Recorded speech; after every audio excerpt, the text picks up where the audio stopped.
Hi everybody, me again, riding through the streets of Smyrna, Georgia on the old V-Star, and just wanted to tell you a story. I shared my experiences flying my ultralight weed hopper, and I got a lot of good responses, and everybody seemed like they enjoyed the story. And I had mentioned in a previous vlog that I'd also had some experience with a parasail.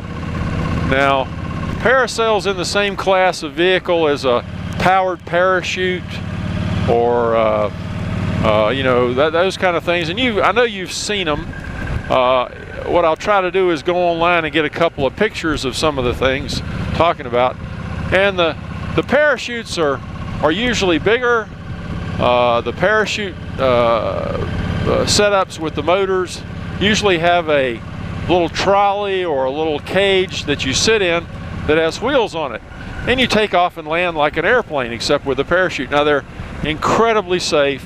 I don't think there's ever been a death resulting from a failure of anything other than making a poor landing and hitting something like a power line or a tree or something. They all fly very, very slowly. Now, the powered parachutes, they can get up some speed. They have fairly large motors on them, and I'm sure they're getting up into the 30s, maybe 30 miles an hour, 35 on some of them. I guess it just depends on the different chute, you know, how much chute you have above you, and that sort of thing. Let's go to the table. We'll go a different way here.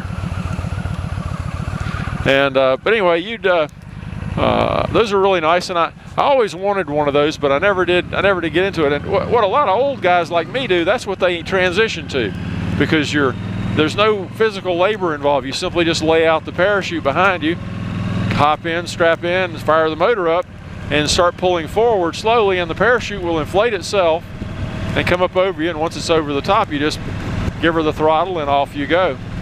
Well, I didn't go that way. I went with the parasail. Now, parasail, the best way to describe it, I'll try to put a picture up. The parasail is, think of a smiley face, except it's a frowny face. That's the way they look. And I know you've seen pictures of them, videos, things like that. There's some really incredible videos people have taken. Do a video search, flying a parasail, or you know, and you'll find some really incredible video of it. Now, a lot of people fly these as gliders. They go up and jump off mountains and other things, and you know, you get the right conditions, some good lift coming up under you, you can keep them up in the air for hours. And a lot of people do that, and it's absolutely quiet. It's beautiful. But I didn't go that route, because living in North Carolina where I am, there really aren't any suitable mountains that I could go jump off of and parasail. So what I did, I hooked up with a company in the North Carolina mountains that trains people, and they sell these parasails, and they also sell a backpack motor system for it. Now, I'll try to get some pictures, at least at the end of this, of some of the stuff that I had, maybe a few pictures of me in flight with it. I did fly it some, got some pictures of it, but it took me several months of going up on a Saturday or a Sunday to be trained. And what they had was, first day I went out there, they took us out to this 200-foot mountain that they have, that the company owns. Or I guess maybe they lease it, I'm not sure which, but we went up there, and when the wind was right, you know, all the conditions had to be perfect. But when the wind was right, we go up there, and they taught us how to parasail off this mountain.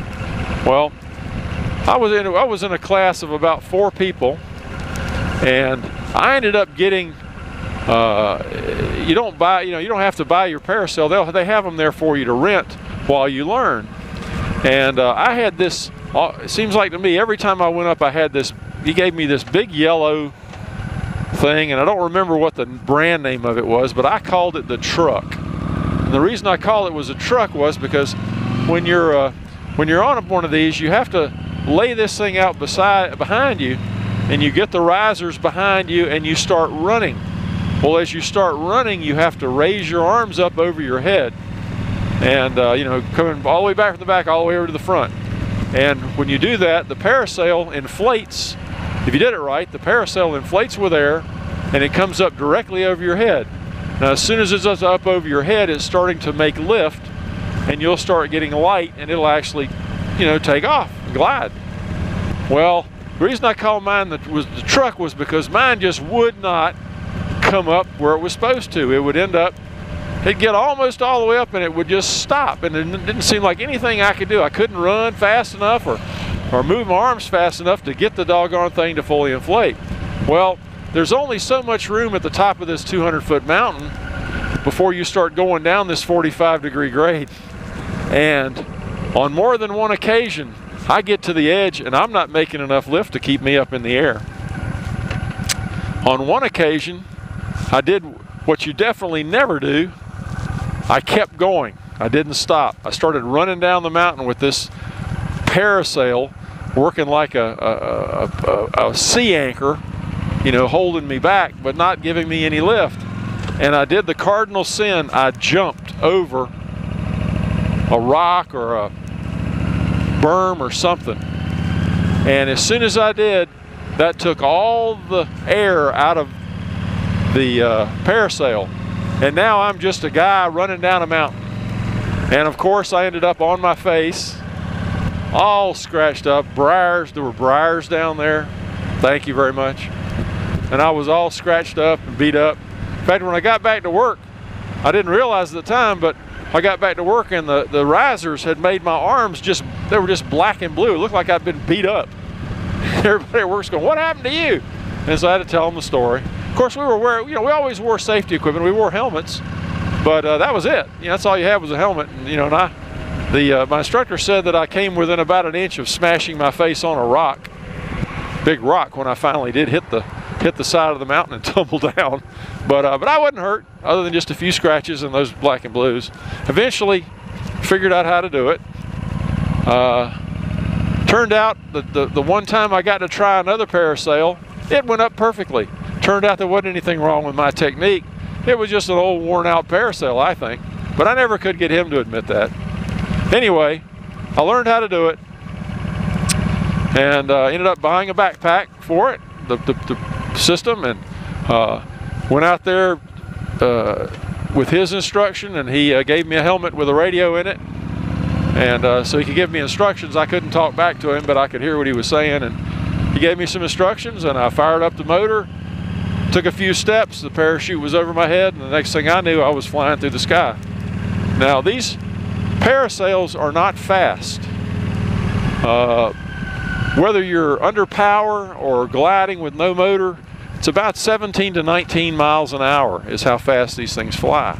So, you know, you got to have a no wind condition. If you got a 15-mile-an-hour wind at 1,000 feet, if you're going into that wind, you're going 3 miles an hour if you're lucky. And believe me, that's slow. Anyway, so I flew it. I really enjoyed it. I didn't have any problem with it with the backpack on it. And so got it and brought it home. I flew it, I'd say probably went out and flew it on 5 separate occasions.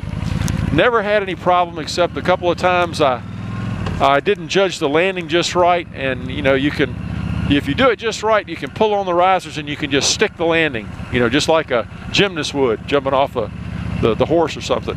And but if you don't do it just right, you end up, unless you can run faster than I can, you end up just going to your knees. I just went to my knees and slid, you know, a foot or so, and on the grass. Always landed in the grass, nice place. So I wasn't hurt, never was hurt by this thing. And I flew over a couple of friends' house, and they took pictures of me, and hopefully I'll be able to find a picture to include with this. Anyway, that's my story. Hope you enjoyed it. Take care. Bye-bye.